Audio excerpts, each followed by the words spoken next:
arguably also, we haven't necessarily done yet the great job of convincing our political masters and ministers of the importance of investing in this. So what is everybody's best sort of 10-second elevator pitch on why this matters, why we should be doing this? And then particularly in the context like today, where we are living through a pandemic, living in unprecedented time, how could digital identity and a proper digital infrastructure help us deal with future situations or future pandemics? I'm going to start and asking by Joni to take a first crack at it. Then I'll move to Debbie, Andre, and Colleen. Thank you. That's a good and interesting question.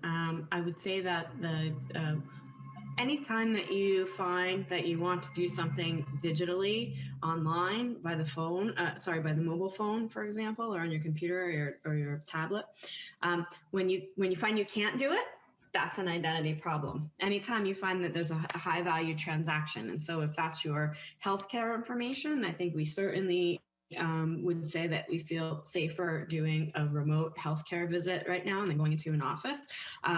Having one place where we could view our medical records and be able to be more active in managing our own healthcare and more supportive as patients in teaming with practitioners and supporting our healthcare.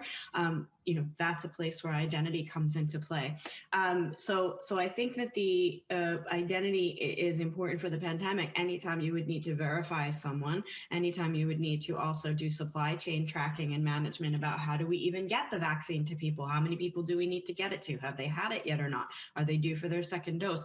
All of those things require that we can identify this person and that this person can identify themselves, as well as identifying the organization and the entities and the practitioners along the way. In terms of making this, I think, more real, perhaps, for some of the folks inside of government, I would say that we really need to close the chasm of what identity is and what identity does. So when we're talking about identifying someone in order to get them the vaccine and do that tracking that needs to be done to deliver the vaccine and know where and how to distribute it, that's an identity issue. Knowing that the vaccine actually came from the company, that's an identity issue.